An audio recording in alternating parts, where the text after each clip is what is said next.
Hey there, everybody. Welcome back. The Plat, Platypus is the name. We're going to do a quick little video on Wildfrost today, but we're not actually going to be playing the game. Well, we are a little bit, but mostly today's video is going to be just kind of me talking about why I think so many people think this game is really hard. At least it's getting better now, but like initially when the game released, it kind of got Steam reviewed bombed. You know, it was at mixed. Mixed is typically not good. I've played a lot of games on Steam, and games that are not very good have a really high rating a lot of times. And this game, for being as good as it is, to be mixed was kind of a little bit shocking because the game is incredibly good. It is starting to get better now. I think it's sitting at like 73, but I think it still deserves a lot more. But basically, a huge amount is people are like, the game's not balanced, the game is too difficult, things like that. And so why I kind of want to highlight a couple things for why I think people might think that probably a little bit incorrectly. Like, don't get me wrong, the game is difficult, right? And I think this might be where the first disconnect kind of comes from.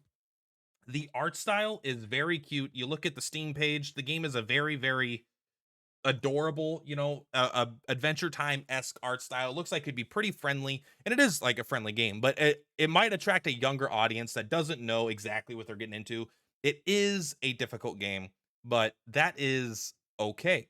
Um, so that is the first disconnect. I think it's just people may think it's easier than it is, just based off the visuals here. Now, let's go ahead and grab Snoof. Snoof is where it's at. Now, another thing that I think people are getting a little too stuck on is I think people are under the perception that this is primarily a deck builder game, which I'm not. It is a deck builder. You are building a deck to an extent, but it's not primarily a deck builder game. If you come in with your Slay the Spire and Monster Train experience, especially Slay the Spire, right? When you're playing Slay the Spire, you're making like 50 plus deck decisions every single run, right? Before you get to the end. Every fight, you're choosing to add cards. Every this, you're choosing to remove cards. You know, there's upgrading all these cards. There's tons of deck decisions, and your deck really is the driving force of how powerful your run is. Now, that is not nearly as important in Wildfrost. Now, it is important, right? You need to have some cards, but it's not really like, it's much harder to get just such a bad hand that you instantly lose the game, right? That kind of stuff can happen, I feel like, more in Slay the Spire. This is a much more heavy emphasis on tactics, right? It really is a turn by turn, and every card is a turn. So it's much more really take your time, figure out what's going on, what you're going to do, and basically do that.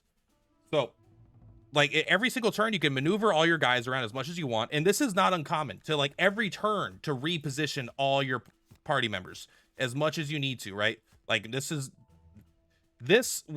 could like, if I'm like, all right, I just want to kill this guy. Boom. I hit 2 attack. That could make me lose the run potentially if this is here versus if this is here. So every time you play a card, you've got to reevaluate the entire battlefield and decide what's really, really good, because all these enemies are going to tick down every single turn. And in the beginning, it's not nearly as complex. Like I want to do something like Sunrod here. I'm going to eat that hit. I'm going to smack this guy.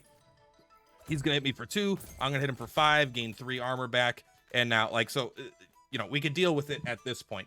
But once we have a lot of companions and there's like 6 enemies on the field, all with different effects in different orders, it's very easy to misread something, forget something, to just randomly it's not random, it's very all spelled out, but seemingly randomly die out of nowhere because of unforeseen effects. There's a little bit of RNG that could be involved with like aimless and stuff, but typically you could play around that kind of stuff. But it's really like it's a tactics game. You want to reevaluate everything every turn, right? Like even something as simple as this, like, oh, I want to do flame water on this guy so I have stronger attack for the rest of the game. However, that means I'll take an extra point of damage. Whereas if I just ice this guy, I get to ice him here again. And now I get basically a similar outcome, right? But now I have this and I didn't take damage instead, you know? And now maybe this guy will be able to get the kill. So you kind of just want to evaluate everything every turn. Like this guy having smackback is brutal. But because he has smackback, if we frost him, his smackback, he can't attack back if he's stunned, basically, you know? And then, you know, choosing when to do the redraw bell and stuff like that takes a turn unless you play all these cards. So basically, I'm not here to give a tutorial. I have lots of gameplay on the channel if you want to watch actual runs. But this is kind of just a quick thing. I think that a lot of people are getting this confused as this being a primarily a deck building game, which it just honestly isn't.